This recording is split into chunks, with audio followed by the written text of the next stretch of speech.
computer. And 3, 2, 1. Welcome to another episode of Pop Talk. This is episode 4.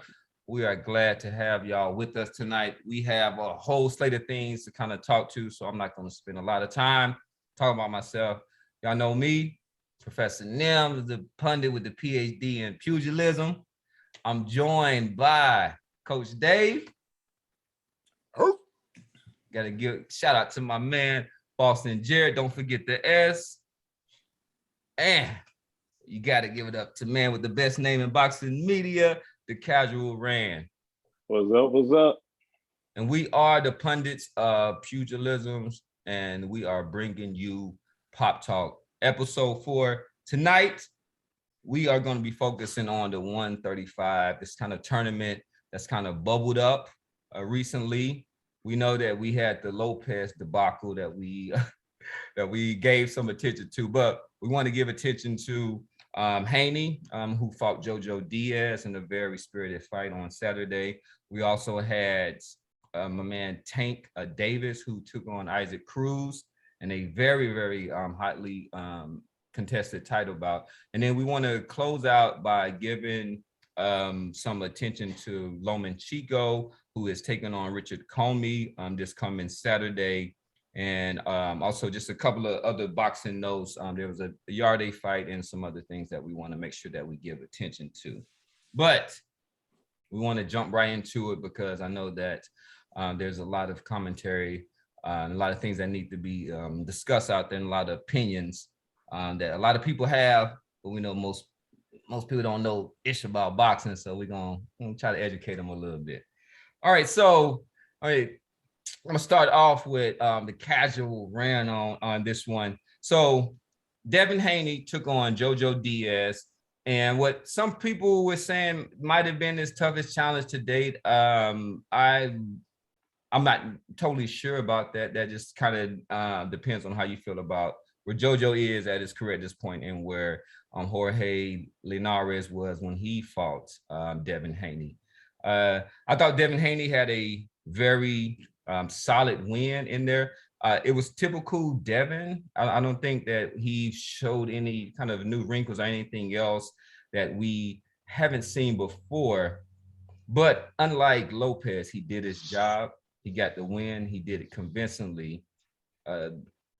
Casual Ran, give us a little bit on your thoughts about that fight. Yeah, I mean, we called the fight last week. He's a skilled boxer. He had the reach. He did what he was supposed to do.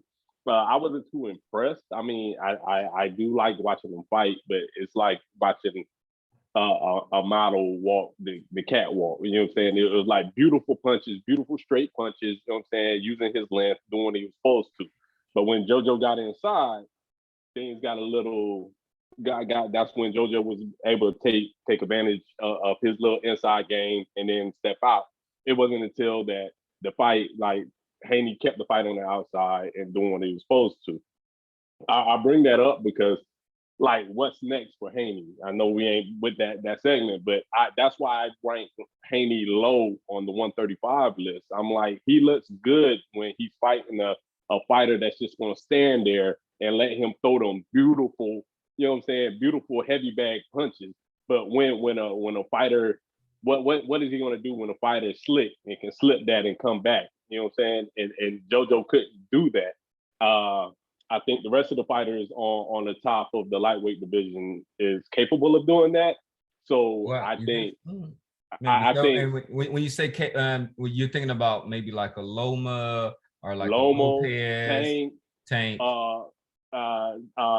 Teofimo will dirty it up. You know what I'm saying? I think all the top fighters in the lightweight is not going to stay there and let him just shoot off them beautiful like heavy bag punches. Those dudes are bad news for him. Those dudes will be Tank. Okay, yeah, they will. Bad news for that kid. It is. So like real quick.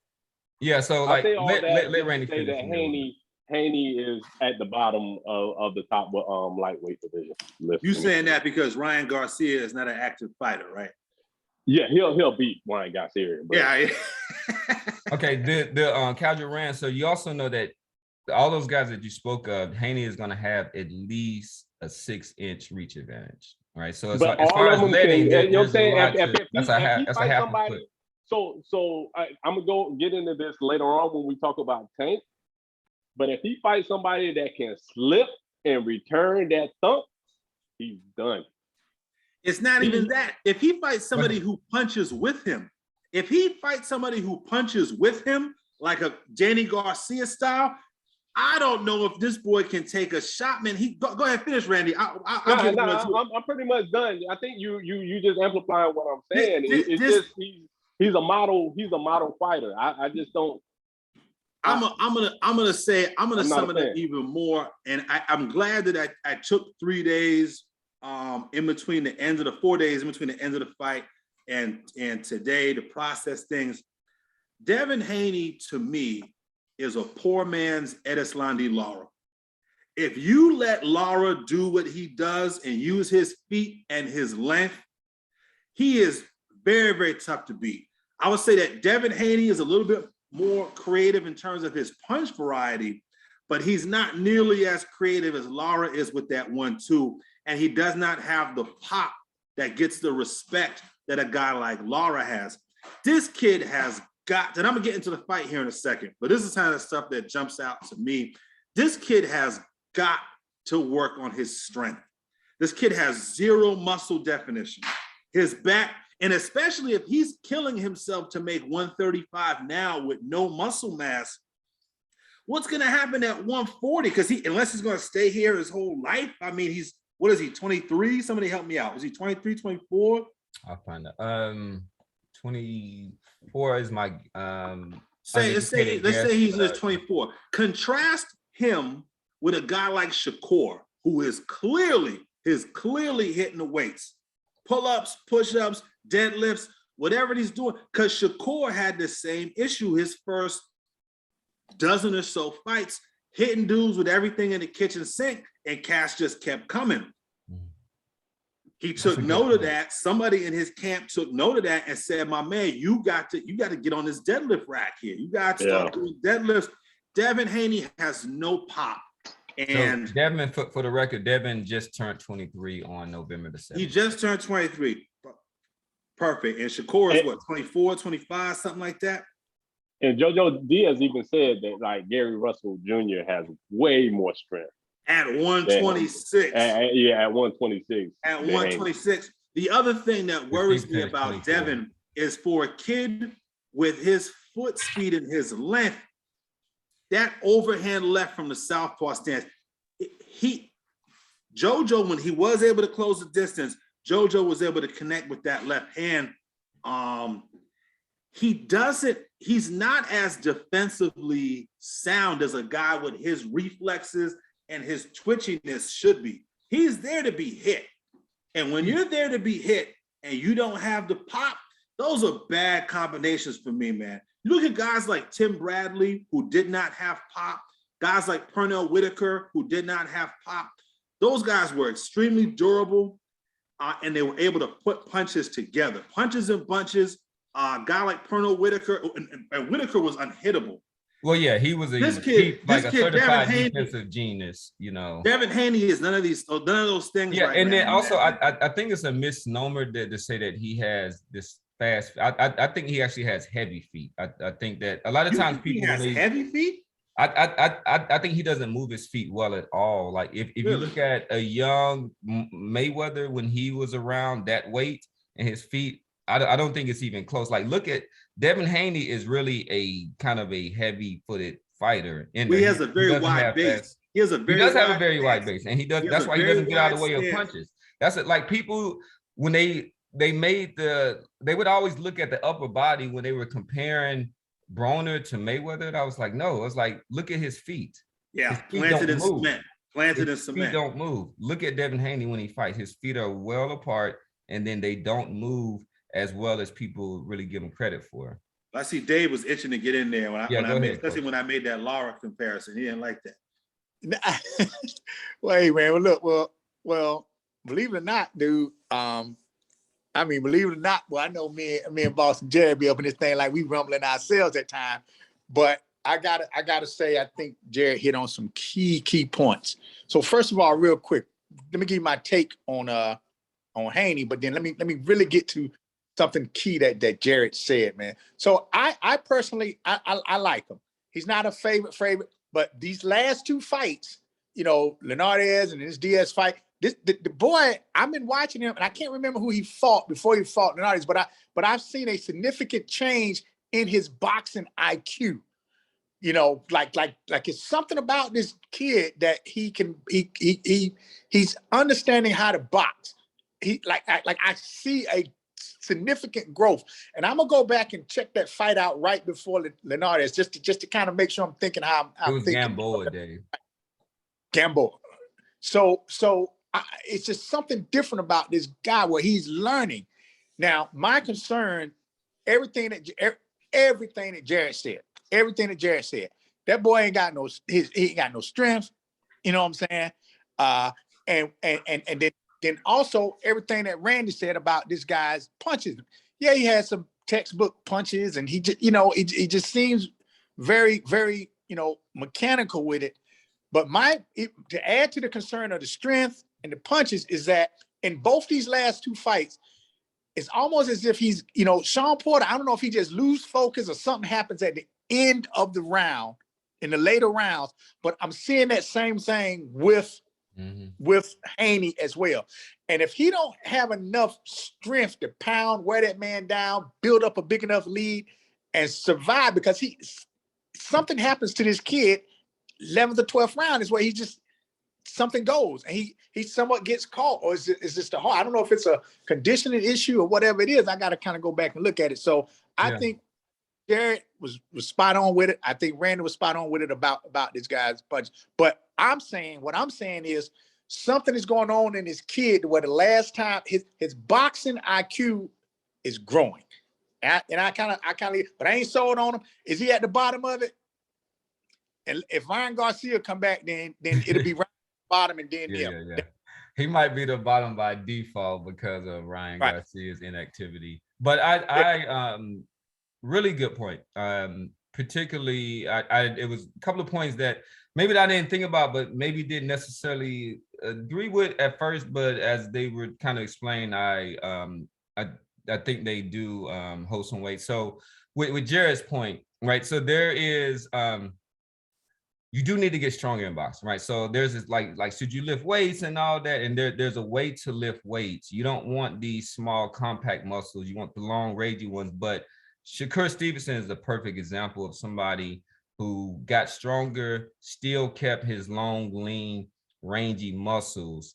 But Devin Haney definitely needs to address something in that area. He's, his last 4 fights as his competition has stepped up has been all unanimous decisions.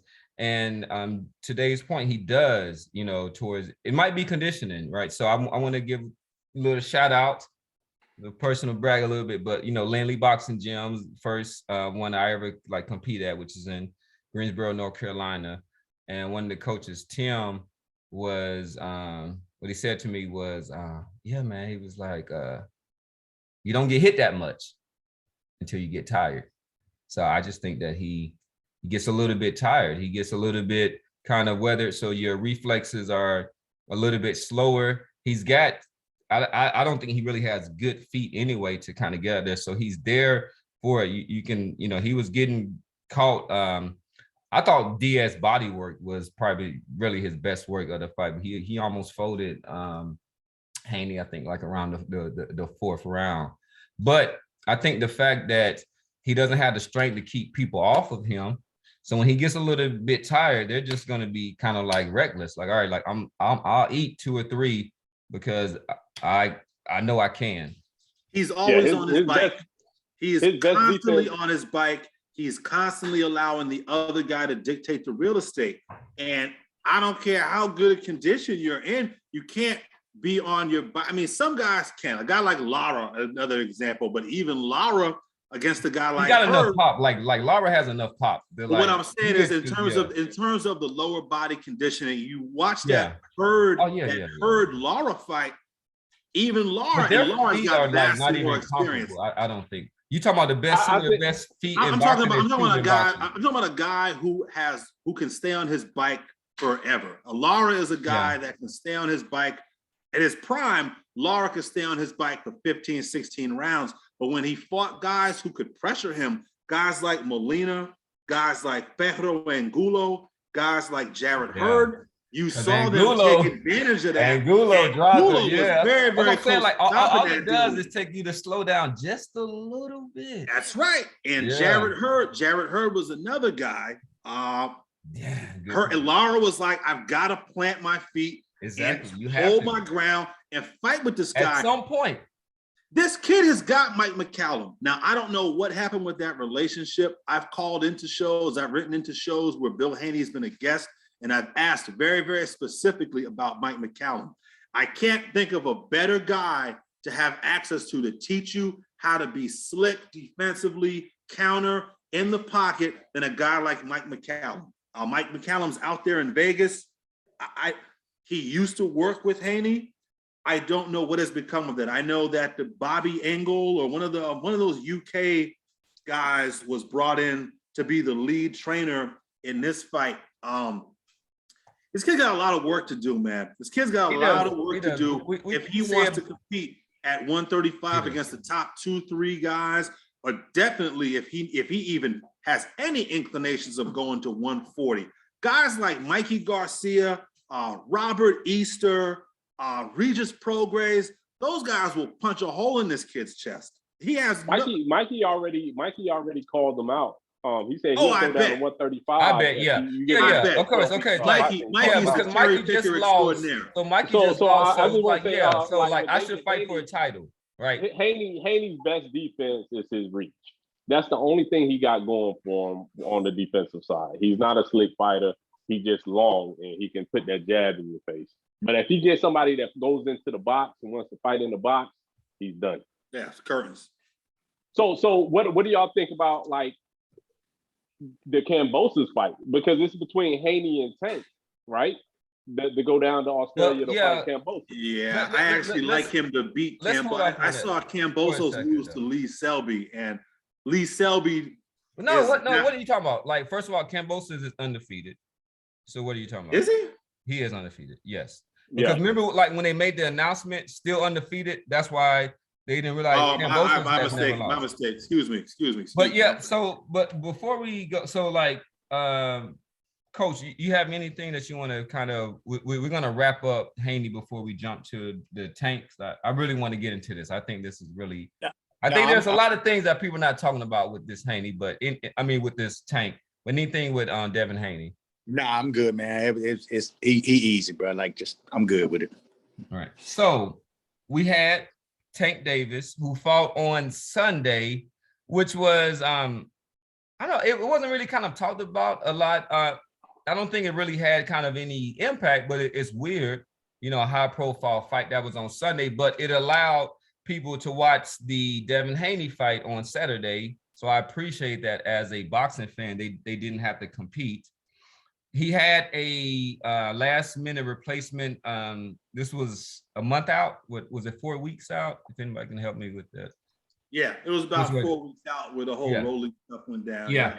So this was one of those rare cases where the late replacement is actually I thought pretty significant upgrade. Yeah, he was training to fight, though. He was training to fight on that card. He just got elevated from the undercard to the main event. So it wasn't like he was on his couch. Yeah, exactly. Yeah, but even with talent, quality of opponent, experience, like it was a significant step up. I give Tank a lot of credit. He is he's in a sense a throwback in the sense he's just put him in front of me. I don't care who it is, and even if he thinks the opponent is not worthy, he will even kind of let it be known in there. But at the same time, he didn't give his greatest performance. He was somebody who was on a 15 knockout, 14 or 15 in a row? Somebody can help me with that. So he basically had one of those kind of legendary knockout streaks going. It stopped in here, but there was a lot going on with this fight, right? Hand problems.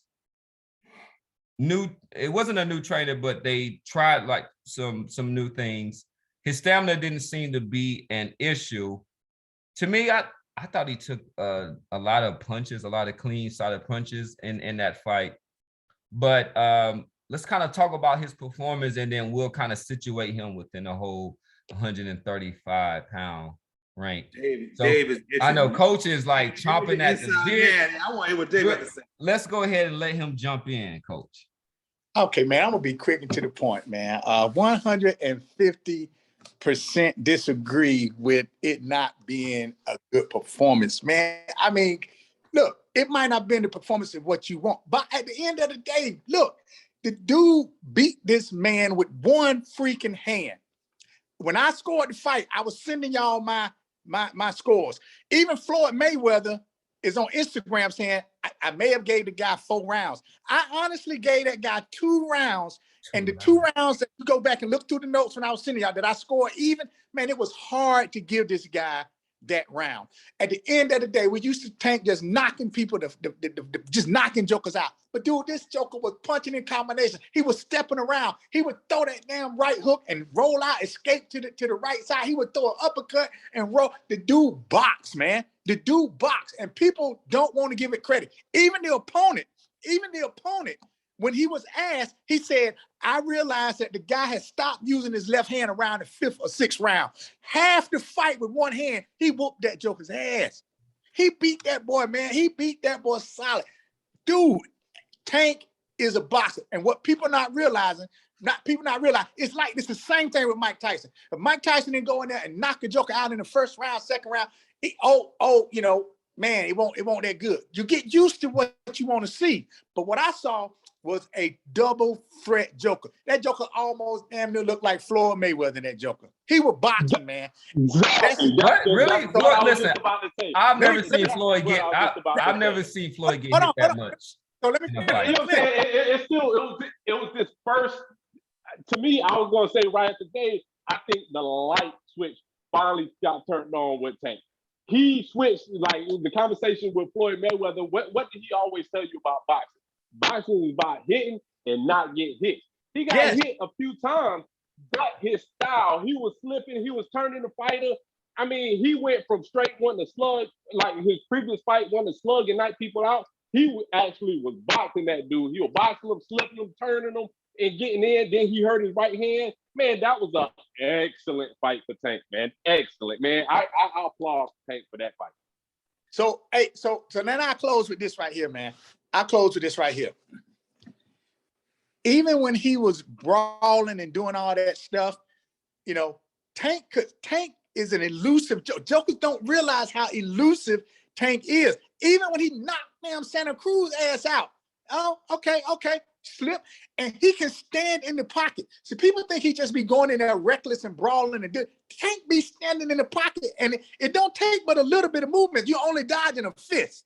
It only take a little bit of movement, and Tank shooting that stuff off. So to me, I'm saying Tank is a damn superstar.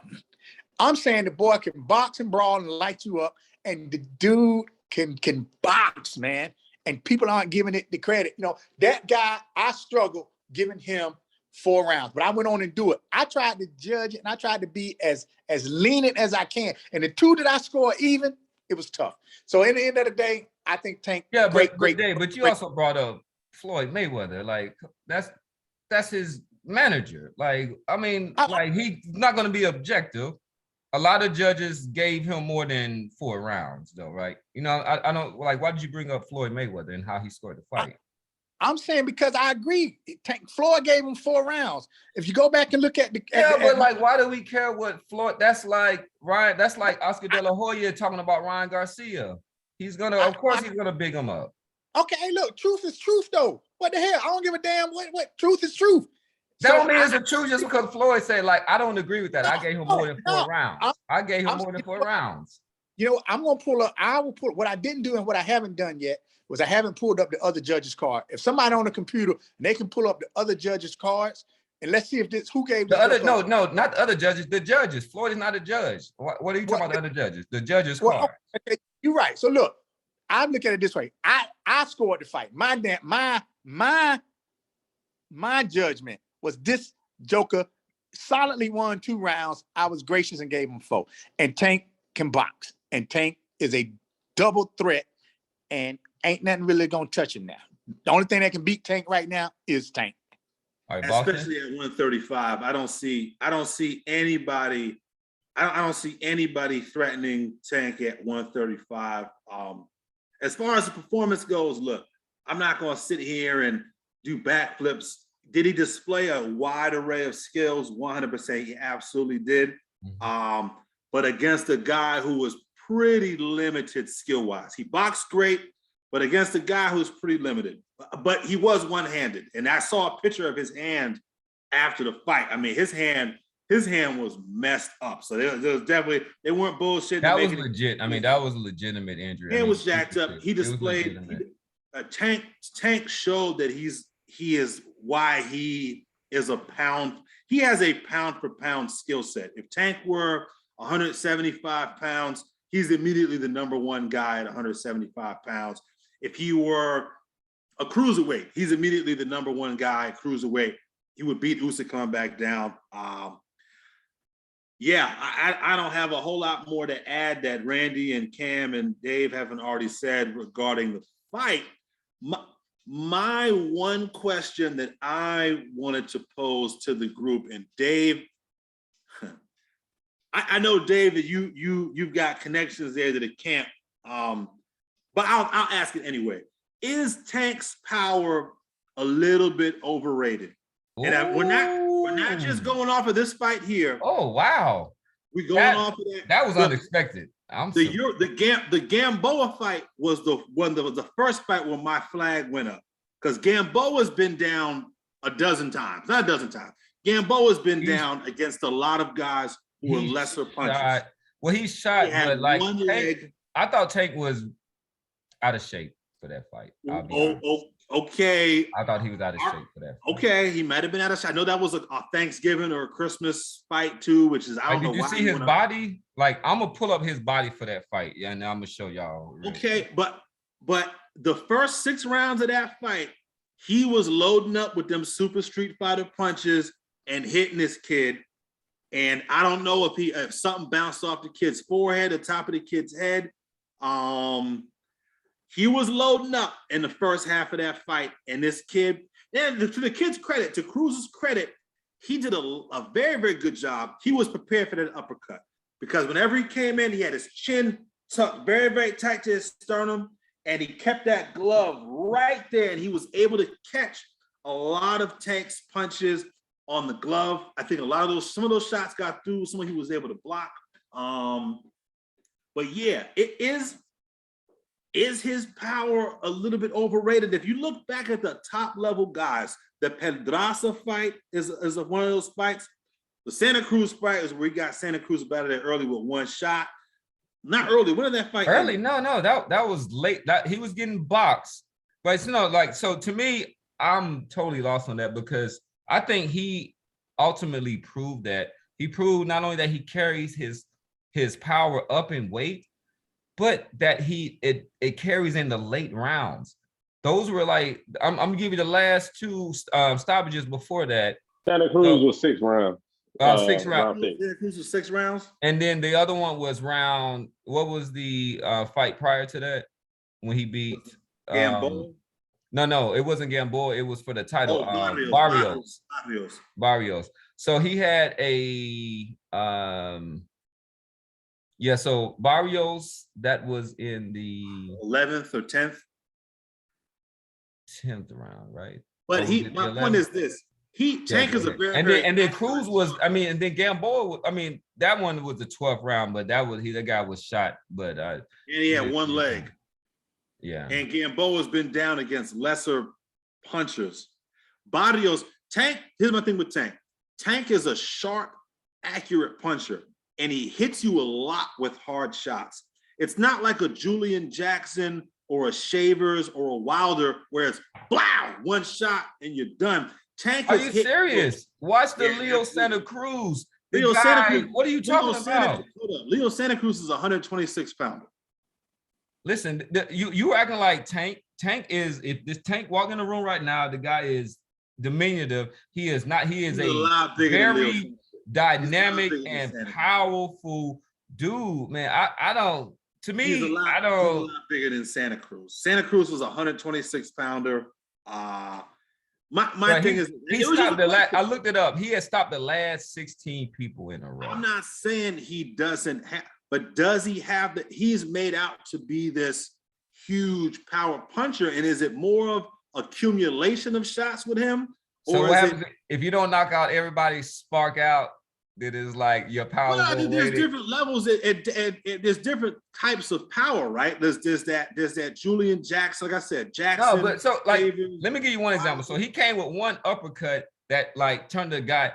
Then he came with a jumping right hook that was in a fight that he was losing. But like that is like supreme power. So that's like, so this is power. Like if I hit you on the chin, I can put you to sleep. Or if I come in with foul and catch you on the temple, your legs is gone. But see, he hasn't, like I said, if we go back and look at his, I mean, those are two examples. Those are the last two fights, literally. Right, but we already said that Gamboa was one-legged and shot, and he hit Gamboa with everything but the kitchen sink, and it took him 11 rounds. Gamboa's been down several times. Pedraza, going into the Gamboa fight, Pedraza was his best win going into Gamboa. Yes. And we're talking about somebody who is about 5'4", 135 pounds, who at his weight is near this powerful. Well, I'm not comparing him to anybody else in the division. No, we have to, because like that's who he's fighting. So to me, I thought that. Hold on, what I'm asking is his power a little bit overrated, and I'm just giving you examples of the top level guys who he's fought, where he's hit them repeatedly with clean, hard shots. Does he get him out of there? Absolutely. But is it the type of power that it's made out to be? I see Dave, I've talked a lot. I see Dave and Randy trying to get in here. Let's let casual Rand jump in. We've been kind of talking over him. I think I don't understand the conversation. I'm like, look, if it takes you 10 punches to knock you out versus 1 punch to knock you out, at the end of the day, you step up against Tank. Most 9 out of 10, you're gonna get knocked out regardless. I mean, and some of them guys had some of them got hard heads, tough chins. You know what I'm saying? But he's winning. That's the bottom line. He's winning. And then that's the same thing folks said about Errol Spence when he couldn't get Mikey Garcia out. It was like, oh man, his power ain't really there. Hey, but his O's still there. He still beat the hell out of him. You know what I'm saying? So I don't know. So power is not overrated. The hell no. No. I mean, how you really feel, Coach? Look, not just no, but a theological no, as in hell no. Okay, look, Jared. Okay, Mitch Blood Green and Mike Tyson, distance. Fucking Razor Rudd up, Mike Tyson, distance. Damn, Bone Crusher Smith, Mike Tyson, distance. I mean, but you ain't judging Mike Tyson's power. And Mike Tyson had Larry Holmes. Mike stopped him, but look at how many times Holmes went down, and look at in the round that it went down. So you had jokers, like Mike Tyson is the motherfucker is gonna knock you out, whether it's one punch or if it's two punches, And this is what I would challenge you to do too, Jared. Pull up Mike Tyson's first 25 fights. Wait, how many fights? Pull up Mike Tyson's first 25 fights. Right? Look at the knockout ratio. Pull up Tank's. Look at the knockout ratio. So Randy hit it on the head. And I ain't gonna say no more than Randy. To answer your question, is his power overrated? No. And then what Randy said, like, I don't even know why we even having this discussion. That Tank be knocking jokers and putting jokers to sleep. Well, I mean, I told you. But wait, one other point, Jared.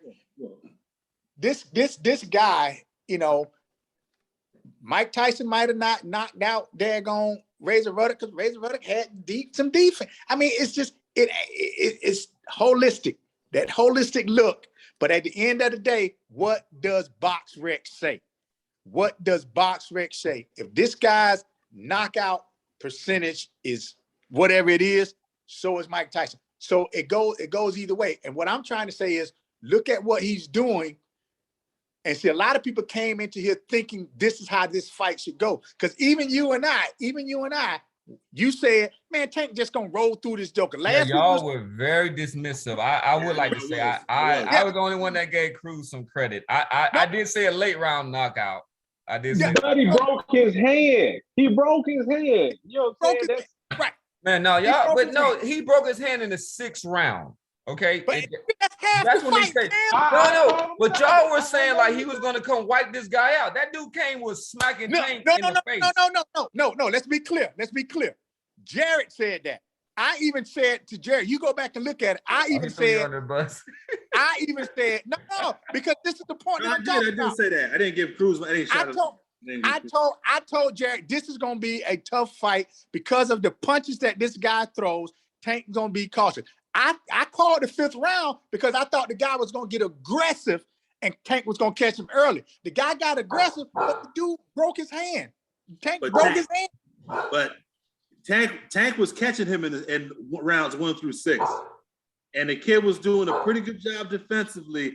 But he caught Cruz with some good shots, and it did not look like Cruz was deterred at all. Which is why I asked the question. I'm not saying one way or another. I just asked the question. He want to start something. Here's the question: Why do you think? Why do you think? Cruz did eat a lot of uppercuts. He took a couple of uppercuts that I was like, he did. But listen, the thing is that you cannot knock everybody out. Just like with the guy Inui, who I think is an incredible fight. I remember he had a fight that went the distance. And hold on 1 second. Yeah, because my dog about to start barking too. Here we go.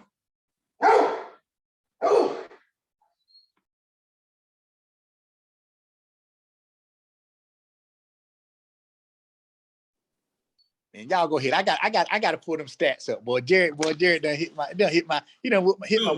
I just asked the question and see some of y'all. And see, that's the thing. Some of y'all, and I wanted to bring this up too because some of these people on the internet really showed their ass when it comes to Tank and Floyd Mayweather. A lot of these guys really have an axe to grind. They've had an axe to grind with Floyd for a long time, and they use Tank now to continue to grind this axe against Floyd Mayweather. Some of these guys out here say that the fight was close, and this kid deserves a rematch and all that shit. I'm like, you guys a lot of these people really showed their ass this week on the internet, dude. That's an 8-4, 9-3 type of fight. I don't care how many shots the kid blocked. I don't care how many body shots the kid landed. This is professional boxing. Okay. You don't care? You don't care about body shots? Not that I don't care about body shots, but here's the thing. If you are a fighter and you choose to invest in the body at the expense of your head work, and the other guy is throwing big hard shots up top that you're not slipping or ducking, but you're catching on the glove. Remember, the refs catching on the glove. That's good D. Okay, but remember this: the refs aren't watching the shit in 4K HD on Showtime. So all they see is Tank load up and throw a big shot, and pow, it lands. And you're sitting there throwing shots to the body, and Tank's not really reacting to a lot of those shots. As a judge, and I'm watching ringside, I'm scoring the big hard shots. Sugar Ray Leonard won countless rounds by throwing big, hard, flashy combos. Not all them shits landed. Yeah, and then he would the last 30 seconds. But we know that the judges scored it like they gave him around like 5 rounds. So they were giving him credit, even though y'all are saying that a judge is not going to see that. The judges gave him credit that y'all are not giving him. Like, we know that from the scores. These were close scores. Like, Tank looked nervous. Like, I can pull it up. Like, did y'all see when the decision? Tank looked nervous. I think he was in a lot of pain. No, he looked nervous to me. Well, I mean, granted, you fight with one hand. You know what I'm saying? I think he won, but he fought with one hand. Of course, you're gonna be nervous. You'll be like, man. Nah, you look nervous. Like, if you're in a tough fight, you know it, man. And it's just like he won the fight, but he was in a tough fight, and the guy looked nervous. That's all I'm saying. So, all right, let's. With this said, I do want to give a little bit of attention to the Loma upcoming fight. Well, yeah, let's do that because I wanted to talk about who was the most impressive out of the 4 kind of junior horsemen. I ain't gonna call them the 4 kings. I don't like that. But so out of between the Lopez, Haney, Tank, and Loma, but we should probably hold off on that until we see what Loma does against Richard Commey. But let's talk about that fight a little bit, and then we can also use this you can talk about any of the 135ers or whatnot, but if you can kind of relate it back to this fight, that will be good. So I think that Loma was somebody who, for me, fell down a little bit, a couple notches when he lost to Lopez. I actually had Loma picked for that fight. And I don't want to kind of get into shoulder hurt, like the fight is a fight, and that's the only thing that we can judge in there. I actually watched that fight again today. Lopez looked like a totally different fighter in there, but Loma came back after that and absolutely destroyed his next opponent, which his name is slipping me. I will look it up real quick. But the guy from he's the Nakatani. He absolutely destroyed him. I mean, he had it was one of those fights where I'm not saying I've kind of like been in that situation, but I was like seeing the look on his face where he had no answers. He didn't know where the punches were coming from, and the punches were coming hard and fast. And I saw a look on his face where it was kind of a look of trepidation almost. And if that version of Lomachenko shows up against Commey, we're gonna see a very decisive and probably frightening ending, because Commey is he's a really, really good, solid champion, but he is there for the taking. And I am really poised to see where Loma kind of fits back into this 135 thing. I think a lot of people kind of, including myself, maybe wrote him off a little bit because wrote him off a little bit because of the Loma performance. Because I watched that again, he absolutely almost did nothing.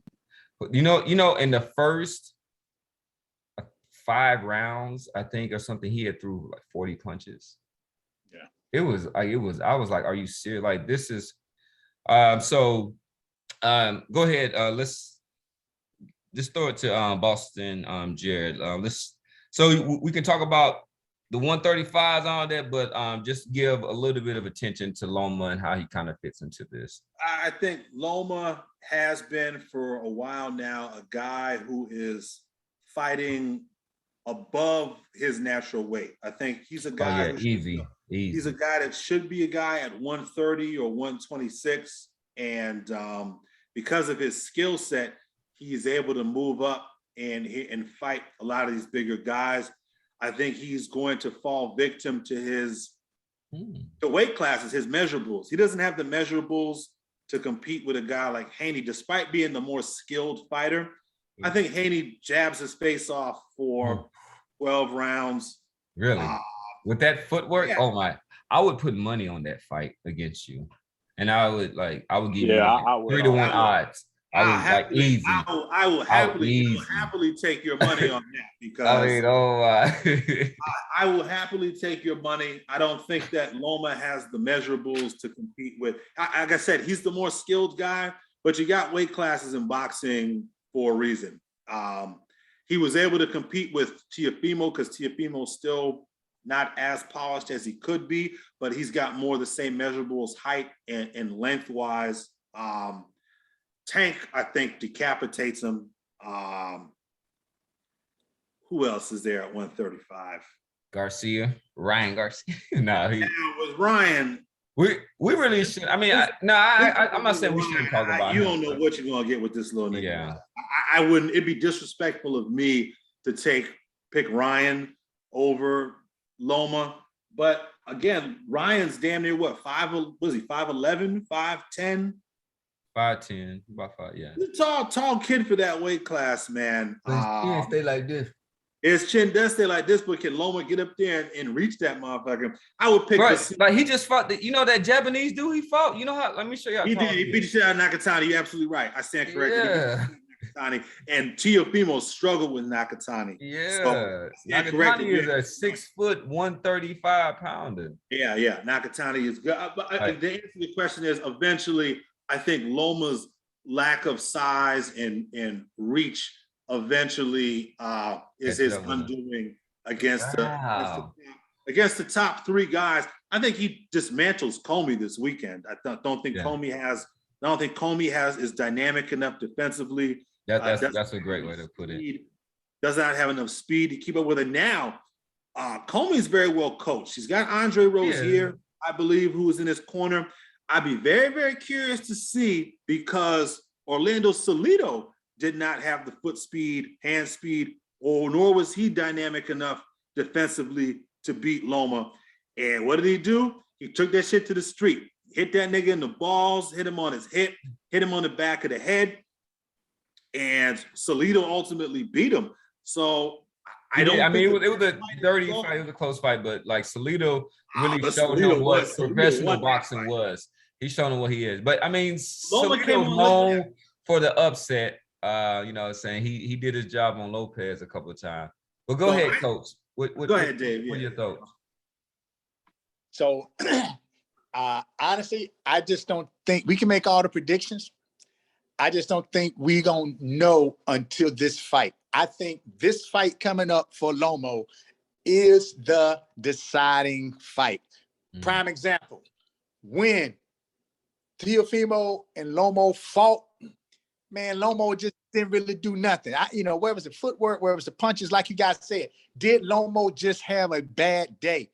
Then when Teofimo, when Lopez came and fought Gamboza, man, we calling it a debacle. Was that day off?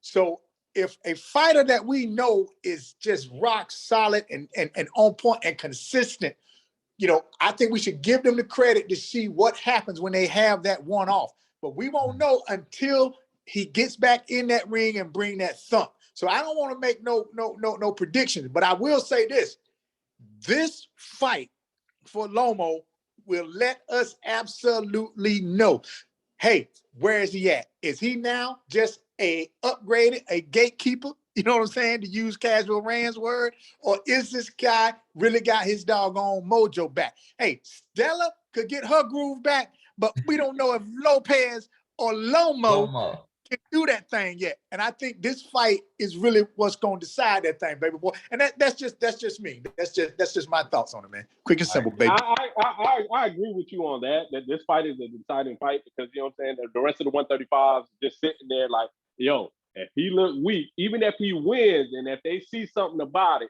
you're gonna start seeing like Haney, Kambosos, and all those guys start calling Loma out. But if he go in there decisive and whoop on Commey, which is a top 10 135 pounder, it's gonna be cricket. Nobody's gonna yell his name. But by me saying that, I still got him in his top 3. I think he whoops Haney. I think he takes Kambosos. Teofimo is 140 now. I don't even consider him a 135 pounder, but I think if they had a rematch, I think Loma will take him then. I don't understand why he wasn't punching, but during the second half of the fight, you could see where the real Loma was, and he was taking it to Teofimo. And Brian Garcia, I don't even respect as a boxer at this point. So like I said, Tank whoops him undoubtedly. But the rest of those guys, we'll see this weekend. If he impresses, nobody's going to say his name. But if he looks suspect, everybody's going to start calling him out. All right, Bosston Jarod, you want to close us out on this segment? No, but I have to rethink my prediction. I was very, very quick to dismiss Commey this weekend, but given what Salido was able to do, I'm going to have to really, really rethink how this fight goes. I think Commey is a bigger, stronger guy.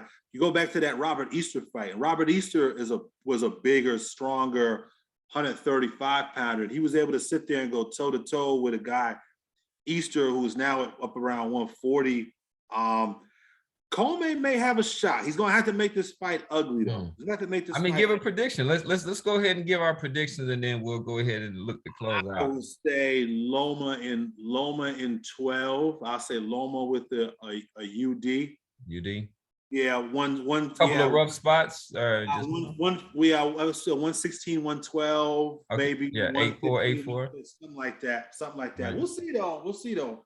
This is it. I agree with that. I agree with Jarod, man. UD. I say, I don't know. 8-4 sounds about right, man. I agree with that. All right, Coach. So, Coach, I'm gonna let you get a last one. I'm gonna go with I think Loma's gonna come out, and he is somebody who is. He really is fighting for legacy, I think. So the guy, I think that he is going to make a statement. He's seen with all the other 135 pounders out there. I think he is really focused, and I'm expecting maybe like a 7th or 8th round. It might be a corner stoppage just because Commey is just going to be taking a lot of clean, hard punches. All right, Coach. So, man, listen, I gotta caveat this, man. I'm making my prediction kind of going blind. You know, I personally would not bet no money on this fight with anybody for me, but I'm gonna go, and my prediction is just going because I like the guy. So I'm gonna go with Loma by decision. But what I'm afraid of is sometimes, man, a fighter can get old like that. Now, you know, over 300 amateur fights, man, that's a lot. Now, I'm talking about on the amateur side, let alone the punishment and stuff in the pros. So I'm only gonna pick Loma because, you know, I gotta give it, and I like him, man. But I just gotta go back to say, like me and Randy was on point with it. I think, man, this is gonna be a trying tell. He fighting for that legacy, man. So we'll see if he got it there. But so I'm gonna go with Loma, man, by decision. Personally, I hope he come out and whoop this deal, because you know what? Yeah. I mean, I don't really personally. That's what I'm predicting, because I like Commey. I think he seems like a really good guy, like a humble, and for him, he was somebody who I think was able to maximize his talent to get him right. He's not somebody who would just kind of like a Loma, who was trained at an early age to be a boxer. He 4 years old, he had boxing gloves on, or like somebody like he was somebody that went through the struggle. I think he's Ghanaian. But like I say, I think Jarod was really a good summation of, like, he's not as dynamic as these other fighters. When you think about a Tank, a Loma, or a Lopez, or even a Haney, right? When you think about that quick twitch, you know, Diamond, as far as like nice different combos, come in, slip under. He's like really basic 1-2, but he's disciplined. He can follow a game plan. He's gonna be in really good shape. But once you get to the top 4 of these guys, I just think that he's, you know, clearly shows that he's second tier. But with that said, I think that Loma, I think that people do get old, and there's a lot of people always talk about the amateur fights, but it's a lot that people leave in sparring. It's some crazy hard. You would imagine some of the sparring systems that you will see, and a lot of that is left in the ring. But I think Loma doesn't like to get hit. His father doesn't like to get hit. His father's always trained him. I think he's pretty fresh. I thought he had a bit of a hiccup with the Lopez fight, and I expect to see a dominant performance. With that said, we need to go ahead and wrap. So we've been with y'all for 1 month. We're closing out. Expect to see new, fresh. We're going to add different segments to it. And you're going to see us every night, Thursday, 9 p.m. Eastern Standard Time. We're right now, we're trying out some different producers. We're going to add a little bit of production quality to this. But with that said, think we're at this point where we can ask you to go ahead and like and subscribe and press that button down there. And we hope that you can join the Pop Talk family. Everybody, y'all want to give a quick sign off before we head out? Oh yeah, just a great fourth quarter of boxing, man. We got a lot of we still got another 2 weeks of some very, very good fights here before the end of the year. So this is like a Christmas come early as a boxing fan. So yeah, looking forward to the next couple weeks. Absolutely. Coach yeah, Dave. just to bounce off what Jarod said, man. I mentioned this last week, man. The last 2-3 months of boxing has been great. Ever since the Wilder fight, like every week we have something to sit here and talk about. And excited about next week. We just got news that Ugas is set to face Stantonio. What is it? Stenosis. For Stantonionis for the belt, which means the implications with the Errol Spence and with the guys at the 147. So it's an exciting time for boxing. So I'm glad y'all joining in. And please leave a comment, and tell us how we can improve the show, what any questions y'all have, and we'll answer back. Yeah, so I love the sport, and not only do I love the sport, man, you know, I love my my counterparts on this show. Y'all don't know the history of us, but you know, I can tell you that these guys love the sport of boxing, man, and so we just glad to give it to you. And I want to close out and say this, since Jarod rubbed me the wrong way talking about my tank. I told you to go and look at Mike Tyson's record. You look at the first 26 fights that they had. Both of them are 26-0. Both of them got 24 knockouts. And not only that, go take a look at Ernie Shaver's first 26 fights. Go up in box rec and then get back with me. That man's power is not overrated. Y'all enjoy. Sound like it's legendary. Legendary. That's it, man. All right, man. All right, this is Professor Nims. I'm signing off for my man, the Casual Red, Coach Dave, and we got Trap God, Bosston Jarod. not that kind of trap, not that kind of Yeah, definitely not the trap guy. We're talking about this right here. All right, peace out. Y'all have a good one. Peace.